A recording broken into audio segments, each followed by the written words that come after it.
Greetings, loyal subjects of the Imperium of Man. I am Librarian Elias of the Adeptus Astartes. I am creating a series of recordings with the intent of educating the general populace of the dangers of the galaxy. All of this information comes from the Lexicanum, provided to me by the Adeptus Mechanicus. I will be reading verbatim from their archives. This recording will cover one of the many foes the Imperium faces, the Plague Father, Nurgle.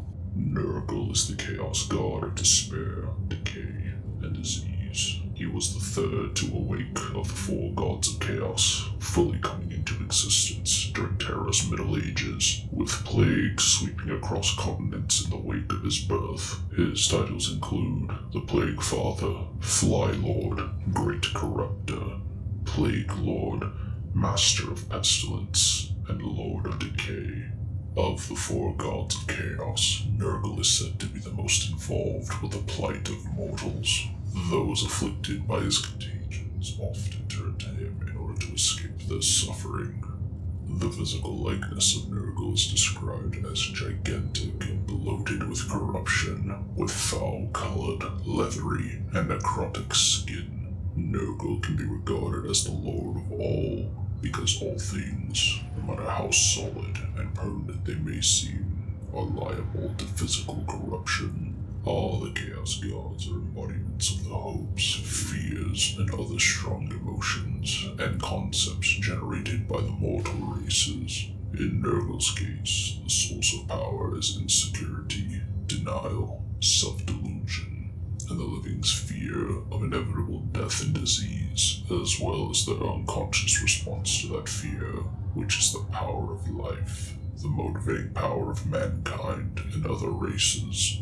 Nurgle coaxes new worshippers into his fold by stripping them of any other options, inflicting a spiritual taint upon the populace that is reflected outwardly as a disease and pestilence. The desperate, ostracized, and dying come to Nurgle to find alleviation from their pain. To these potential devotees, Nurgle provides not redemption from their ailments, but rather comfort within their suffering.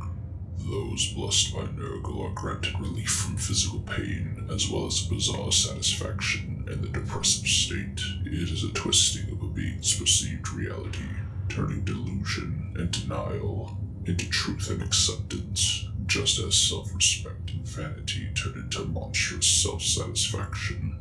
Nurgle and his demons, in contrast to their putrid appearance, are jovial and friendly in demeanor. His demon servants and mortal followers usually demonstrate a disturbing joviality and joy at the pestilence he inflicts, seeing the plagues as gifts and the cries of their victims as gratitude rather than agony.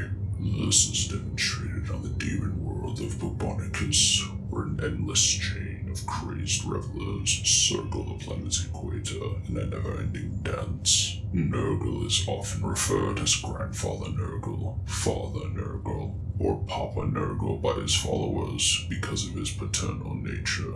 His main enemy is Tzeentch, the Lord of Change, because their power comes from opposing sources. Tzeentch is hope and ambition, while Nurgle is defiance born of despair and hopelessness. Like other Chaos Gods, Nurgle has a multitude of followers across the galaxy, drawn from all mortal species. The followers of Nurgle often pit themselves against those of Tzeentch in complex political intrigues, forever attempting to mire his schemes for change with dull-minded conversationisms and parochial self-interest. Their influence is often successful in thwarting Tzeentch, knowing that whatever survives the collapse into entropy becomes theirs. The Church of the Fly Lord is always open to all. The armies of Nurgle are collectively referred to as the Plague Legions.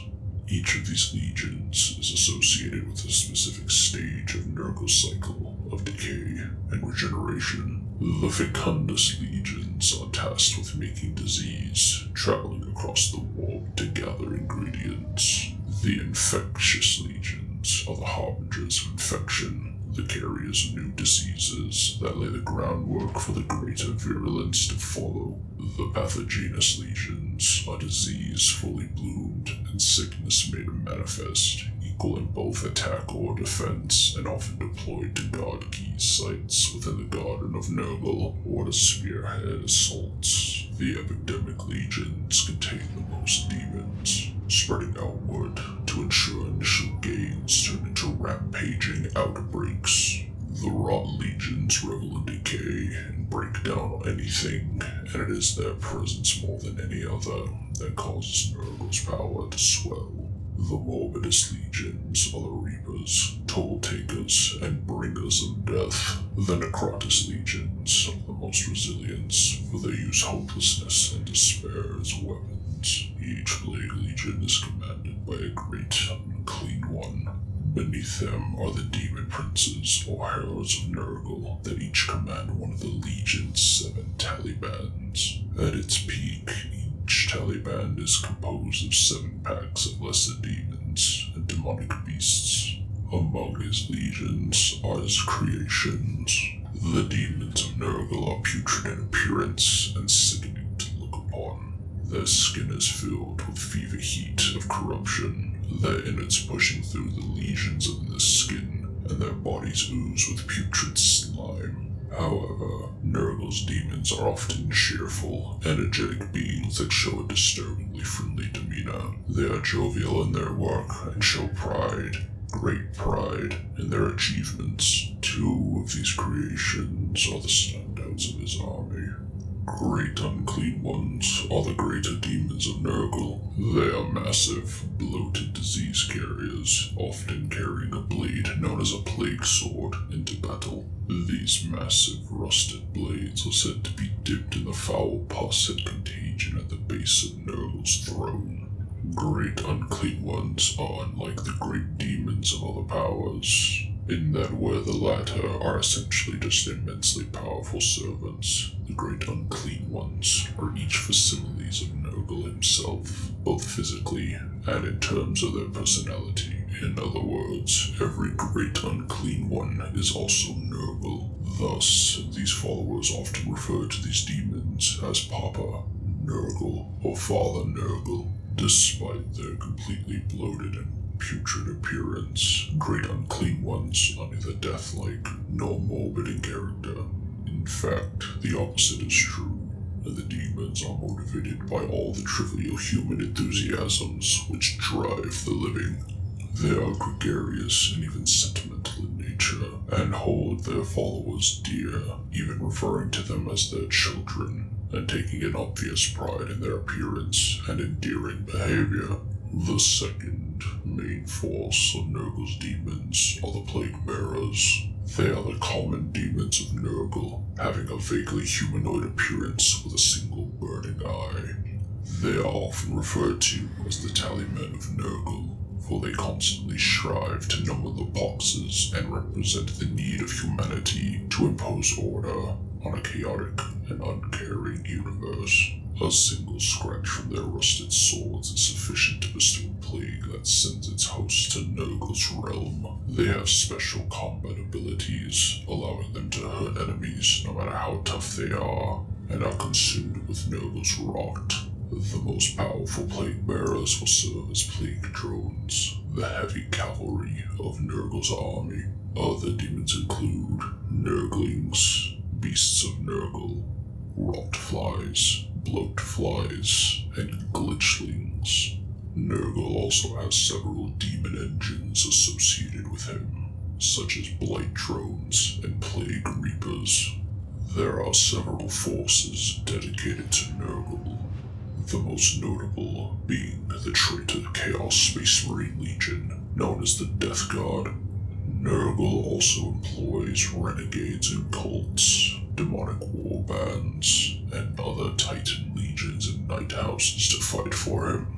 There are many notable servants of Nurgle. One of the most notable is Mortarion, Primarch of the Death Guard, now a powerful demon prince. Scabiathrax, one of Nurgle's mightiest great unclean ones. Kugath, Nurgle's former, most favored great unclean one, Typhus, a Death Guard captain, the most favored mortal champion of Nurgle, and one of the leading figures responsible for the Death Guard turning to chaos. Ignatius Grulgor, a former captain of the Death Guard, now a powerful demon prince, and Rotigus, now Nurgle's favored great unclean one.